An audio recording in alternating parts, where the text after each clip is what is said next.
Okay, guys, we're going to be working on a reading called The Causes of American Imperialism. I would like for you to have a highlighter or something that you could highlight because we are going to highlight the 5 main reasons why we become imperialistic. And we're going to talk about the similarities with this and manifest destiny. So I'm going to read to y'all and highlight with y'all as we go through this readings and then explain the foundations for imperialism in America and how this leads us into being an imperialistic power. So make sure you get a highlighter, just one. Okay, so until the late 19th century, the United States transoceanic foreign policy clearly had been a minor concern to the nation's citizens. Westward expansion and settlement, the slavery controversy and the Civil War, post-war Reconstruction, and the Republic and industrialization and the urbanization had alternately captured the attention of the Americans and pushed foreign affairs into the background. But the beginning of the late 19th century, several factors prompted the Americans to look beyond their own shores, and by the end of the century, the United States had become a world power, complete with a modest empire. Initially, the American business community opposed the drift towards expansion and colonialism, believing that it was American industry would do well just meeting the needs of the rapidly growing population, and fearing that the colonial empire would mean large armies and navies, increased government expenses, and the possibility of the nation's involvement in war. However, by the mid-1890s, American business leaders were beginning to have second thoughts. The apparent cycle of economic depression, 1819, 1837, 1857, 1873, 1893, again, these depressions happen every 20 years, made some American businessmen believe that the American prosperity could be maintained by selling. Okay, so here's reason number 1. Let's highlight this. This is the reason number 1 for us getting involved. Okay, so right here. We're going to highlight this. Prosperity can only be maintained by selling surplus of manufactured goods in foreign markets. Business leaders were consistently looking for areas in which to invest their surplus capital. Investment beyond the borders of the United States, they believed. So I'm just going to put a big old 1 right here. That didn't come out well for my marking of a 1. Okay.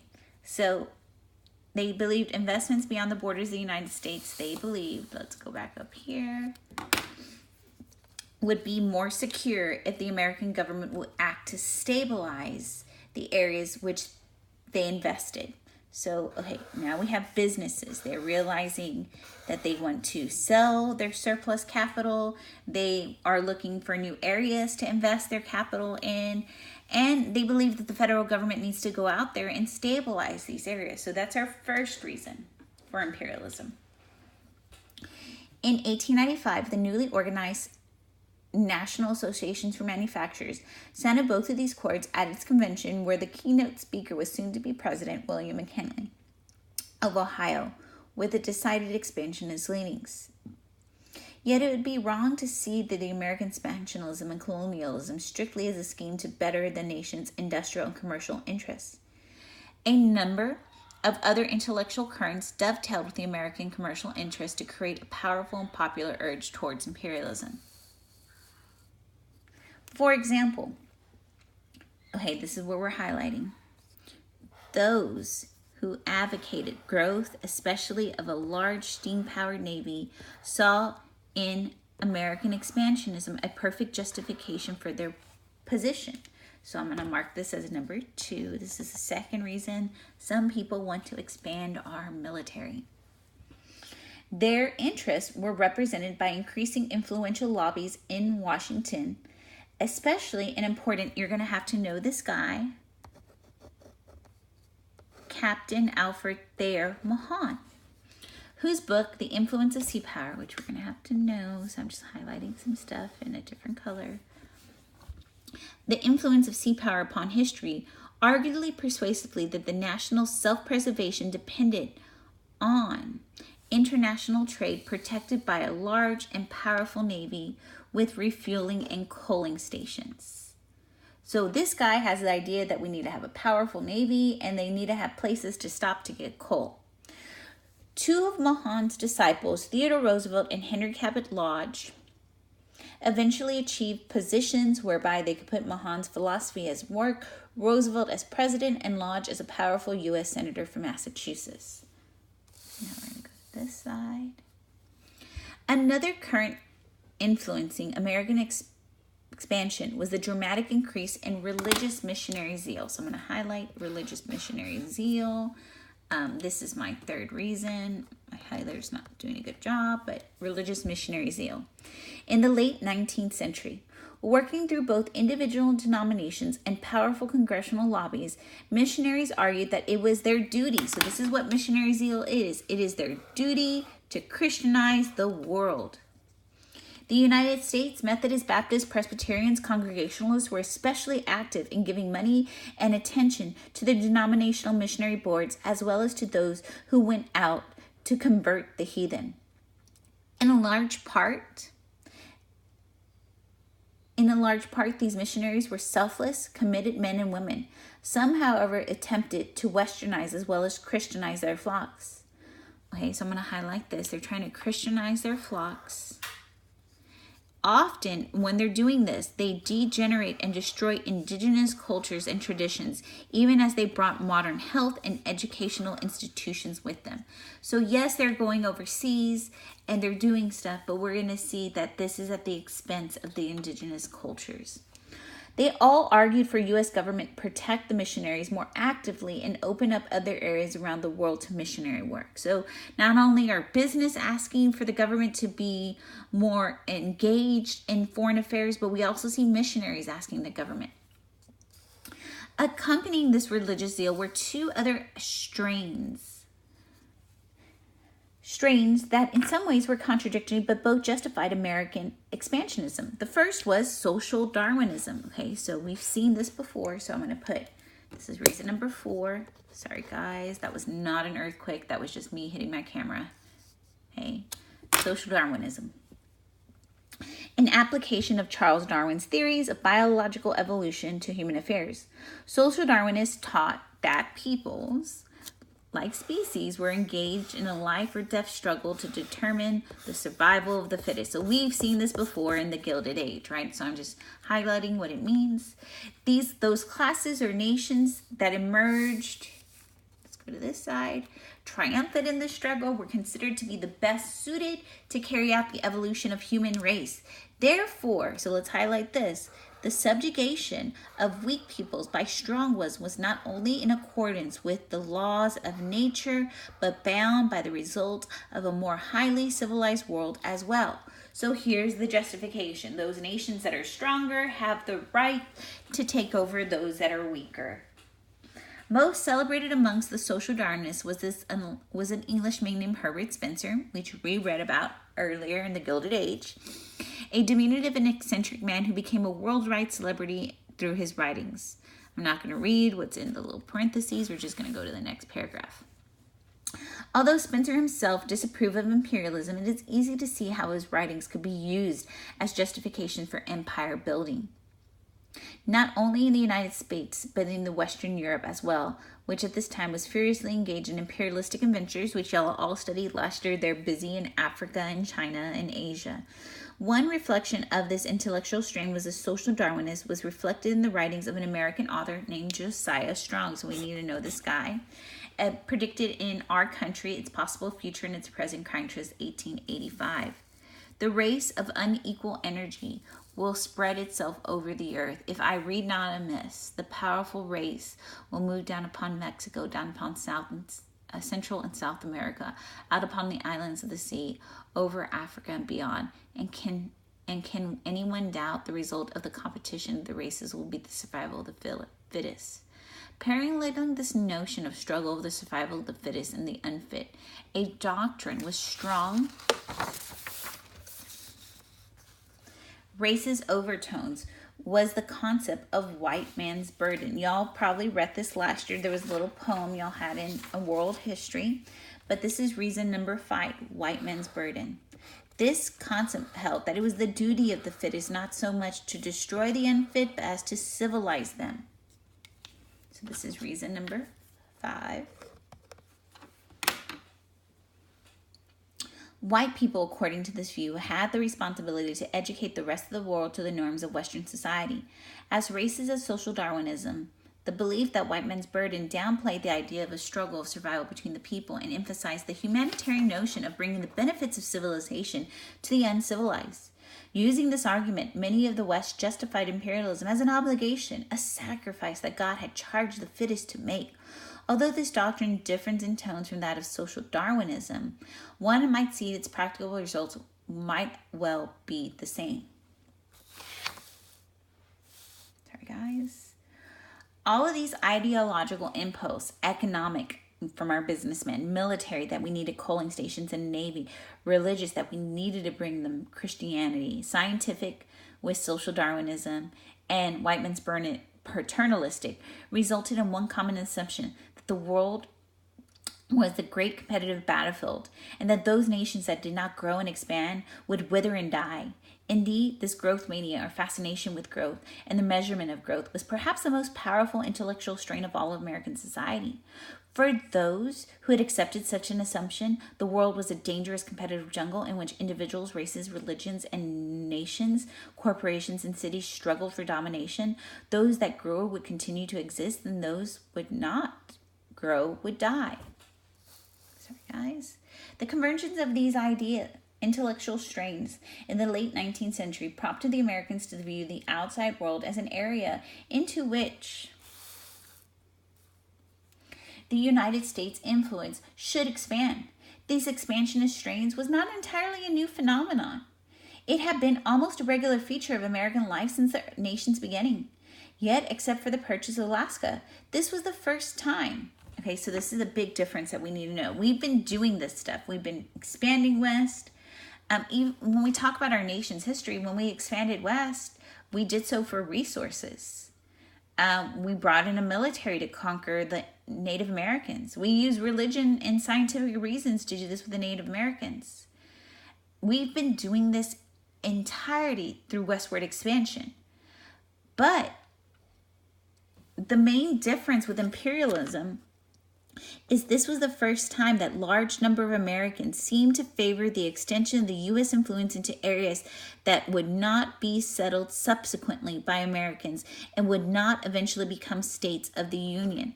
This is the big difference in imperialism and westward expansion. These areas, this is a key thing, would not become states. We're just going over there and just taking over and letting them have their own government. In that sense, American imperialism of the late 19th century was a new phenomenon, different from previous expansion impulses. Instead, it was more resembled the new imperialism that engulfed the European nations in the late 19th century and early 20th centuries, in which those nations rushed to carve out colonies and spheres of influence in Africa and Asia. Okay, so everything from up here was our causes of imperialism. We had 5 reasons. What we're going to look at now is the Spanish-American War. I'm going to give you a little prelude to the Spanish-American War that we're going to be talking about Wednesday and Thursday. So everything down here is the Spanish-American War, which we're going to read about. The Spanish-American War of 1898 was the event that helped various impulses for the U.S. expansion and colonization to converge. When the Cubans began to revolt, okay, so we're going to highlight this. The Cubans began to revolt to secure their independence from Spain. Most Americans were generally sympathetic towards Cuba underdogs. Okay, so this is an important reason. We're going to be influenced because they're trying to overthrow a motherland. They're trying to secure their independence. And we're going to feel sympathetic because we've had the same thing happen to us, the American Revolution. we're going to see them as underdogs, and we could be sympathetic and relate. Those genuine feelings were heightened by American newspaper reporters and editors. So the second group of people who are going to get us involved are the American newspaper reporters and editors. Okay, so this is reason number 2 why we get involved in the Spanish-American War. Some of these guys are going to write lurid and knowingly inaccurate accounts of Spanish monsters and the poor, downtrodden Cubans. What this is called, it's called yellow journalism, which we'll talk about more on Wednesday. President William McKinley tried to pressure Spain into making concessions and even sent the American battleship, the Maine, to Havana on a courtesy call. The obvious move to underscore the United States' position towards Spain.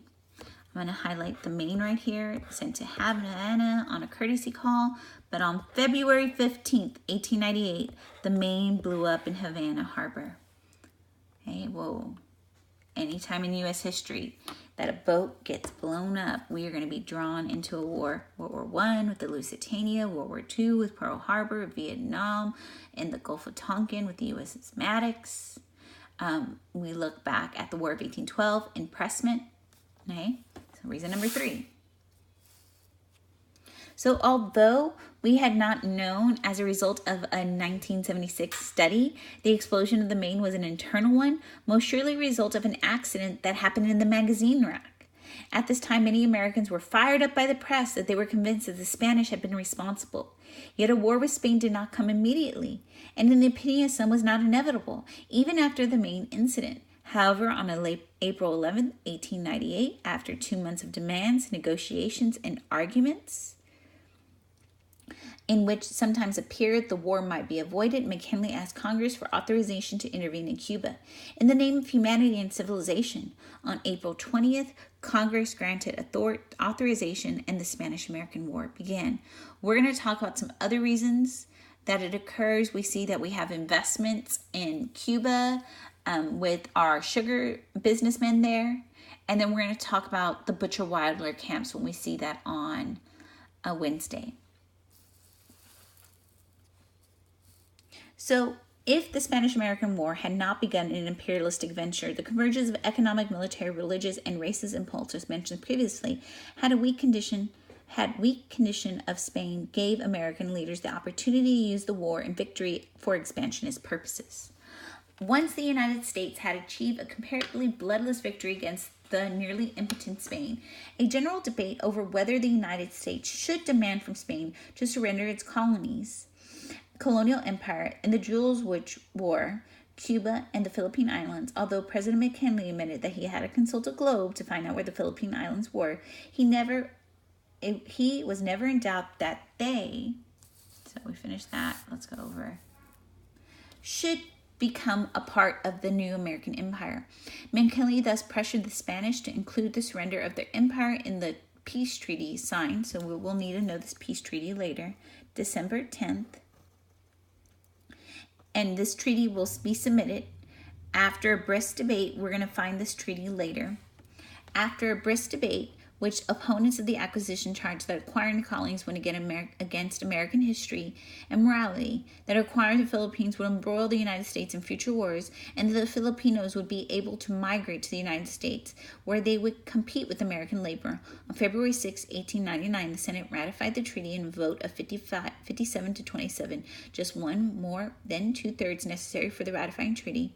Learning of the vote, the exultant McKinley boasted that the Philippines would become a land of plenty, increasing possibilities, a people redeemed from savage and indolent habits, devoted to the arts of peace, in touch with the commerce and trade of all nations, enjoying the blessings of freedom, of civil and religious liberty, of education, and of homes, and of whose children's children shall for ages. Hence bless the American Republic because of emancipated their fatherland and set them in the pathway of the world's best civilization. So we're seeing a lot of causes, imperialism, and overtones there. The Senate vote, however, did not end the debate whether the United States would become a colonial power. 2 days before the Senate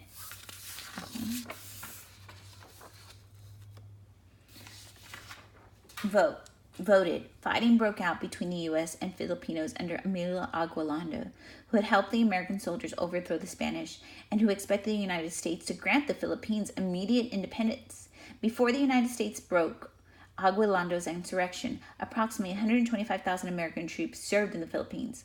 4,200 were killed in action, and 2,800 were wounded, and alleged 220,000 Filipinos died in battle from disease and famine. And through torture, the government censors kept war-related atrocities from the American people, and by 1902, the Filipino insurrection had been broken. Sorry, guys. The paper's not sliding nicely. In 1900, the Democratic presidential nominee, William Jennings Bryan, campaigned against McKinley on an anti-imperialistic platform. So it's important to know that William Jennings Bryan is anti-imperialistic. McKinley's imperialistic. The incumbent won easily, probably because of his fairly widespread prosperity the American voters enjoyed in 1900, but Bryan carried 45.5% of the vote, a better showing for a loser than all but 4 presidential elections from 1900 to the president.